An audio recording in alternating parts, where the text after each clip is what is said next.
Bonjour à tout le monde et bon sabbat. C'est une bénédiction d'avoir un sabbat ensemble et d'être dans la maison du Seigneur, je trouve.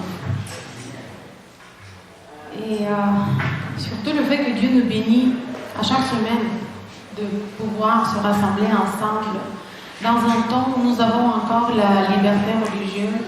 Je trouve que c'est déjà une bénédiction. Les amis, dernièrement, je réfléchis de plus en plus au moment de la venue du Seigneur. Je ne sais pas si ça vous arrive à vous, mais moi je réfléchis de plus en plus on voit les événements qui sont en train de s'accomplir, puis on regarde dans les nouvelles qu'est-ce qui se passe et les mass médias, qu'est-ce qu'ils sont en train de projeter et d'émettre. Et nous savons que c'est une venue qui est très proche, n'est-ce pas? Peut-être, des fois, il y a des gens qui ne le réalisent pas tout à fait, mais nous lisons dans les journaux, en écoutant les nouvelles d'horreur, de crimes, de troubles, de guerres, de divers désastres sur la terre, l'intensité des tsunamis, les tremblements de terre, toutes sortes d'éruptions volcaniques dans différentes parties du monde, des catastrophes terrestres, aériennes et maritimes font désormais partie de notre quotidien, si nous pouvons le dire comme ça. Avec certaines choses, nous sommes habitués, d'autant que nous ne les réalisons même pas et des fois on peut dire qu'on n'est même pas impressionné. Personnellement, je constate que le temps est très proche, pas seulement à cause des événements qui se déroulent au monde, qui se déroulent à l'extérieur, mais surtout de ceux qui se déroulent à l'intérieur de l'Église aussi. Nous sommes en train de passer au crible, malgré que certains le nient. L'esprit de la prophétie nous avertit qu'avec le début de la fin des temps, il y aura un réveil spécial au milieu du peuple de Dieu. Mais en même temps, on nous dit également qu'il y aura des forces pour y résister, et ce sont les forces des ténèbres. Nous voyons le monde aussi bien que l'Église, excusez-moi si certains se sentent concernés par ce fait, mais nous voyons de plus en plus clairement comment les gens sont divisés en deux catégories.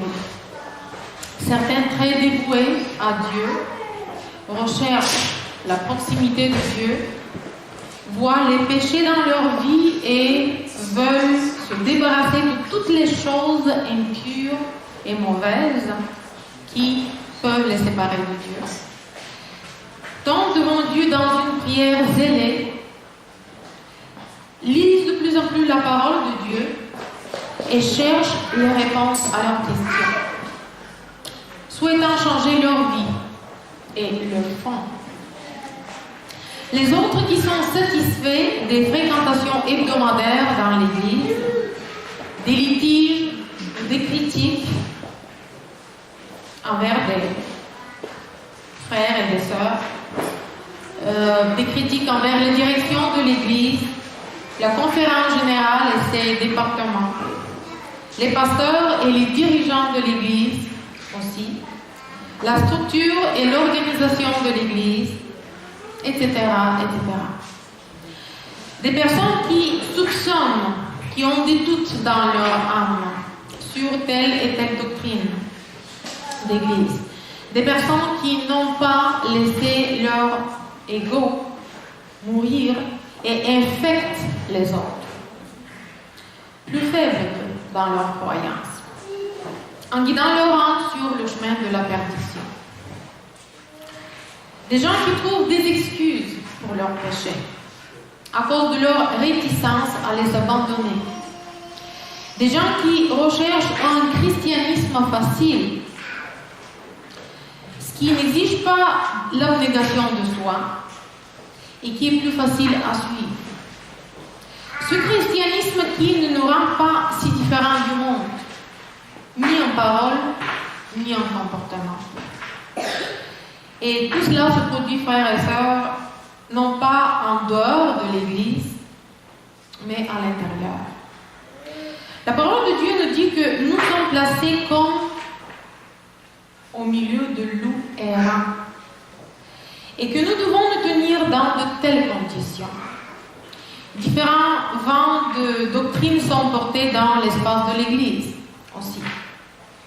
On a été témoins, et nous le sommes encore, à de divers types de conflits théologiques qui ne revêtent pas un caractère biblique, mais les personnes qui les représentent devant l'Église sont saccagées et traînées à tout vent de doctrine. Le pire est que de telles âmes n'attirent pas seulement elles-mêmes, mais les autres, et en infectent beaucoup. Les Écritures nous apprennent dans de tels cas à être quoi? À être sages comme des serpents et doux comme les pigeons. Notre seule résistance ne peut être qu'avec la parole.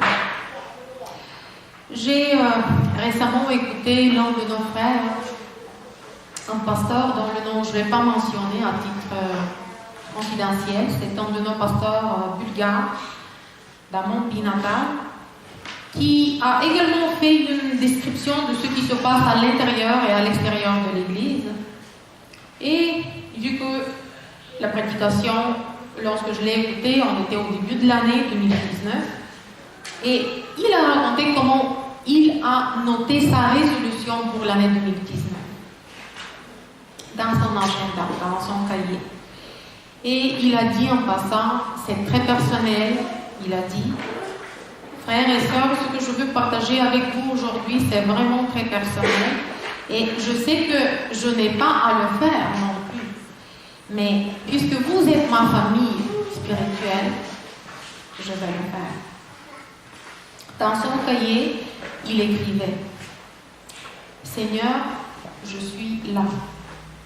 Je suis déjà sur la dernière étape, à la dernière séquence. Aide-moi maintenant en commençant, lorsque je starte, que je ne m'arrête pas jusqu'à ton retour.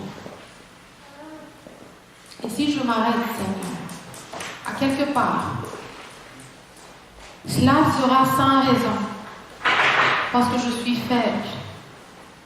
Mais je te prie de me soutenir et de me donner un coup de feu et de ne pas me donner un arrêt tant que je ne te verrai pas dans les yeux.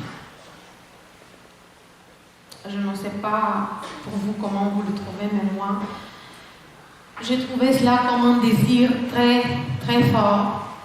Un désir qui vient d'un cœur très humble et sincère, un cœur assoiffé pour le Seigneur. Un cœur livré. Quand je l'ai entendu, j'ai versé des larmes. Cela a touché mon âme. À l'intérieur, moi aussi, je voulais la même chose. Seigneur, si je m'arrête, tu vas me pousser. Mais je ne veux pas m'arrêter avant de te voir. Chers amis, à l'époque, dans mon pays, nous avons chanté une chanson à l'église. Cette chanson est d'origine juive. Mais nous l'aimions chanter lorsque nous étions ensemble, lorsqu'on était jeunes. Elle s'appelait « Le zèle pour le Seigneur ». Le premier couplet disait « Le zèle pour le Seigneur dévore mon âme. Du feu brûlant qui ne peut pas être éteint. Lève-toi, Israël, réveille-toi, la vérité et la liberté. » Qui est Israël, chers frères et sœurs? Qui est l'Israël spirituel? Le peuple de Dieu. C'est qui le peuple de Dieu? C'est nous. Avons-nous besoin de nous réveiller alors? Ici, le cantique dit « Lève-toi, Israël, réveille-toi ». Avons-nous besoin d'un réveil spirituel? Qu'est-ce que vous en pensez? Le couplet suivant disait « Descends, Esprit Saint, descends sur nous. Descends comme une rosée. Je pense que même ici, il y avait un cantique, le cantique était traduit en français. Prions Dieu plus que jamais de descendre sur nous par la puissance de son Saint-Esprit et de renouveler notre esprit, nos pensées, pour effacer nos désirs, les désirs de nos cœurs, pour éliminer en nous le désir de péché, de nous ressusciter complètement, de nous rendre aptes pour lui-même et à l'endroit qu'il nous a préparé. D'instiller en nous ce zèle qui nous dévorera de l'intérieur et brûlera dans un feu qui ne peut s'éteindre par le Seigneur. Une vie victorieuse, ça c'est le titre de ma prédication aujourd'hui. Comment nous pourrons l'avoir, cette vie victorieuse? Les Écritures nous donnent la réponse à cette question dans le verset qu'on vient de lire, Jean, chapitre 15, verset 5. Je suis la vigne, vous êtes les bâtons. Celui qui demeure en moi et moi en lui donne beaucoup de fruits. Car en dehors de moi, vous ne pouvez rien faire. La demeure en lui, c'est quoi? Qu'est-ce que cela signifie de demeurer? Est-ce une action unique ou un long processus, selon vous? Demeure. Je pense que vous avez déjà la réponse pour vous-même. Outre la Bible, l'esprit de la prophétie à travers les écrits de Sir White nous dit également certaines choses. Dans un de ses écrits du 8 janvier 1893, dans son écriture Publishing, elle écrit les mots intrigants suivants. Intrigants, je m'excuse. Les hommes ont de merveilleuses occasions de comprendre la sagesse qui vient de Dieu. Dans l'œuvre de l'Évangile, que seul le pouvoir divin peut accomplir, au facteur humain est laissé le privilège d'y mettre fin. Ainsi, le divin et l'humain se combinent de la même manière que dans la vie du Fils de l'homme. Le chrétien sincère qui a accepté cette grâce sentira cet isolement comme son propre succès s'il fait pleinement confiance en Christ. C'est une source d'énergie divine. Le chrétien ne revendiquera aucun mérite fondé sur ses réalisations, car il ne possède pas la vérité digne du ciel. Il ressentira sa propre faiblesse et sa non-importance. Il est donc convaincu de devoir transformer son caractère. La maîtrise de soi et le renoncement à soi-même sont révélateurs du fait que l'âme a vu le Christ. Le cœur que l'Esprit du Christ a amené à la repentance agira conformément au principe. Une personne avec un tel cœur deviendra le porteur de la nature divine dans son attitude quotidienne envers les autres, comme entre autres on vient de le dire dans la leçon. Dans son attitude quotidienne envers les autres, il présentera le caractère de Jésus. Demandons-nous quel est l'avantage d'avoir un esprit fier et de prier pour l'humilité.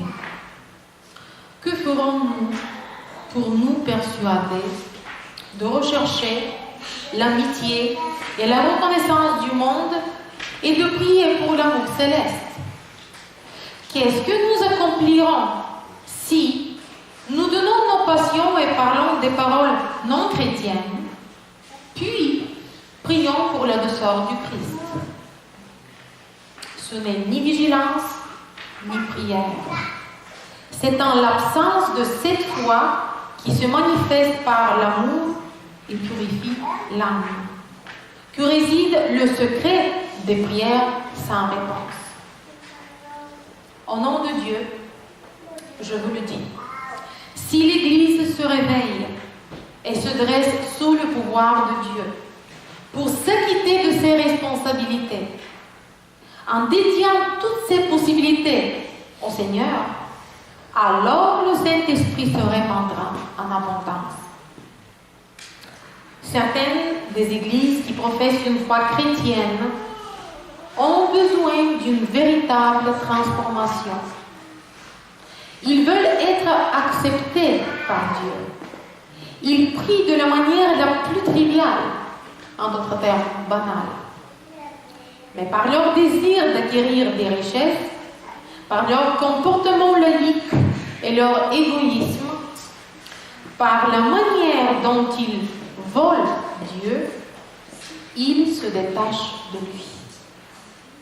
La malédiction de Dieu plane sur eux à cause de leur chagrin égoïste et de leur relâchement. Les prières de telles personnes sont totalement vaines si elles ne sont pas offertes dans les conditions énoncées dans la parole de Dieu. Mais la vie assurée de nombreux soi-disant chrétiens qui pêchent et se repentent, mais continuent de vivre dans le même état spirituel non perturbé, sont le résultat de l'amour pour le monde et de la profanation de la vie. La grâce salvatrice de Christ est donnée tous les jours parce que Christ est venu, non pour sauver l'homme par ses péchés, mais de ses péchés. Les principes de la vérité qui résident dans le cœur sanctifient la vie. Nous pouvons, frères et sœurs, avoir une vie triomphante. Et ici, on nous dit que cet état est brièvement atteint comment? Qu'est-ce que vous avez saisi de tout ce qu'on vient de lire? Un état comme ça est atteint comment? En unissant quoi? La prière, oui, nos efforts et les actes. La prière aux actes. Prière avec des actes. C'est ça la réponse. Ou une vie consacrée au ministère. Dans Marc chapitre 8, verset 35, la parole de Dieu nous dit: celui qui veut sauver sa vie la perdra. Mais celui qui perd la vie pour moi et pour l'Évangile le sauvera. Vous savez, pour les amis, il y a beaucoup de discours rhétoriques sur le service désintéressé que d'exemples concrets qui l'illustrent dans la vie réelle. Un exemple comme ça est la vie de Albert Schweitzer. Je pense que vous avez déjà entendu ce nom. Né en 1875, il décède en 1965. Il est l'un des rares braves gens qui pratiquent ce qu'il prêche. Il est né le 14 janvier 1875 en Alsace-Lorraine et est finalement devenu un théologien, un musicien, philosophe et médecin de renom. L'infirmière néerlandaise Maria Lagendic dit: c'est un vrai Alsacien. Il est fascinant en tant que Français et fiable en tant qu'Allemand. En l'année 1904, Schweitzer lit un article sur le besoin de médecins dans la colonie française du Gabon, en Afrique équatoriale. Pour l'étonnement de tous, il renonce à sa brillante carrière de professeur d'université à Strasbourg et s'inscrit dans une faculté de médecine. En avril 1913, lui et sa femme se rendirent à Lambaréné, où ils construisirent une clinique dans le jungle. Plus tard, il explique: Cela fait des années que je parle et j'ai accepté avec plaisir l'appel de professeur de théologie et de prédicateur. Cependant, je ne pouvais pas imaginer cette nouvelle activité comme un discours sur la religion et l'amour, mais seulement comme leur application pratique. Dr. Schweitzer a reçu le prix Nobel pour 1952, un an plus tard, le 10 décembre 1953. Mais il est retourné en Afrique et a utilisé l'argent de ce prix Nobel pour son hôpital pour lépreux à Lambaréné. Peu de temps avant la mort de sa femme, et lui a demandé combien de temps il pensait rester en Afrique. À quoi il répond, tandis que je respire. Pour une vie heureuse, Schweitzer déclare: le succès n'est pas la clé du bonheur, il dit. Le bonheur est la clé du succès. Si vous aimez ce que vous faites, vous réussirez. Il dit, le bonheur n'est rien d'autre qu'une bonne santé et une mauvaise mémoire. En d'autres termes, qu'est-ce que cela veut dire? D'oublier tout ce qui est mal, tout ce qui est méchant, les gens qui nous ont offensés, d'avoir le pardon dans notre cœur. Pour renoncer à soi-même, Schweitzer ajoute: le but de la vie humaine est de servir et de montrer de la compassion et de la disponibilité pour aider les autres. La vie devient plus difficile pour nous lorsque nous vivons pour les autres, mais aussi plus riches et plus heureux. L'exemple n'est pas la chose la plus importante lorsque nous influençons les autres. C'est la seule chose. Je vais répéter cette phrase. L'exemple n'est pas la chose la plus importante lorsque nous influençons les autres. C'est la seule chose. Notre exemple. La seule chose importante quand nous partirons sera les traces de l'amour que nous avons laissé derrière nous. Pensez aujourd'hui à ces déclarations et à leur incidence sur votre vie. Alors, chers frères et sœurs,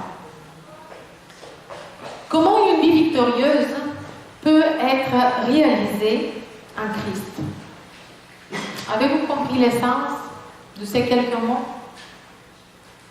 Avec prière et action. En guise de conclusion, je voudrais vous citer une partie de la lettre de Sœur White à une sœur nommée Kesley dans le livre Levez vos yeux en haut. Entre autres, ce livre, ça fait partie de nos vigiles matinales pour les gens qui l'ont acheté. C'est vraiment de très belles méditations. Cette lettre a été écrite le 16 janvier 1898, dans laquelle elle dit, mais cela s'applique également pour nous aujourd'hui bien sûr, elle s'adresse à Sœur Kesley, mais avant que je commence à lire, essayez de mettre ça de le référer pour nous aujourd'hui. Elle dit les mots suivants. Nous vivons toujours à l'heure des essais et par conséquent, quiconque veut sincèrement la vie éternelle se battra pour elle. C'est intéressant comme phrase. Cette vie est le résultat d'un désir fort et d'un travail acharné, d'un trésor d'or caché dans la terre, mais seulement de la combinaison du désir et du travail devra être un être vivant et actif. La parole de Dieu est plus nette et plus puissante que l'épée. La parole devient une puissance quand nous la pratiquons dans notre vie. Que Dieu nous bénisse de pouvoir cacher complètement le moi personnel en Jésus-Christ. Il peut nous aider, tout ce que nous connaissons, en théorie. Et ce n'est pas une petite chose. Je pense que souvent on dit que nos connaissances sont déjà grandes, mais ça ne servira pour rien si nous les appliquons en action dans notre vie. Car il n'y a pas de temps à perdre. Le Seigneur va nettoyer son air ou son dé à coudre. Où en sommes-nous dans ce temps? Telle est la question. Vivons avec le sens d'urgence, chers amis. Vivons avec le sens d'urgence. Enlevons tout ce qui nous sépare de Jésus. Et prions pour que le pouvoir du Saint-Esprit remplisse nos vies. C'est ça ma prière. Amen. Amen.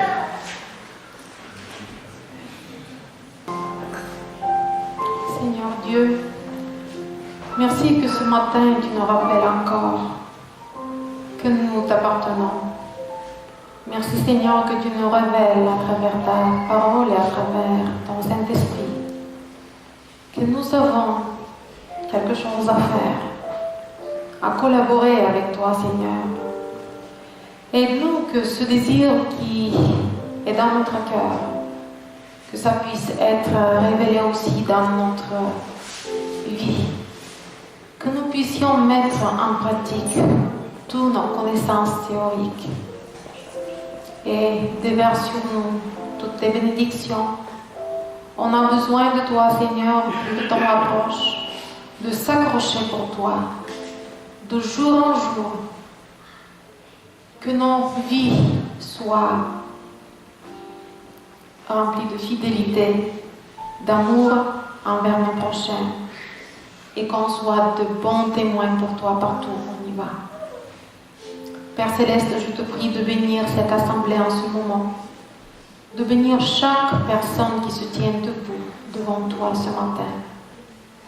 Tu connais la vie de chacun, Seigneur, tu connais nos joies, nos épreuves, nos souffrances, nos maladies, les gens qui sont malades de nos familles. Mets ta main guérissante sur chacun de nous et guéris nos blessures spirituelles aussi, Seigneur. Aide de pouvoir s'approcher de plus en plus en toi. Et le jour lorsque tu reviendras et lorsqu'on va te voir dans le ciel, qu'on soit joyeux pour te rencontrer. Et nous avons tous hâte pour ce moment, Seigneur. Aide-nous de pouvoir se préparer pour cette venue. Nous te prions pour tout cela, au nom et par les mérites de notre cher Sauveur et Seigneur, qui a versé son sang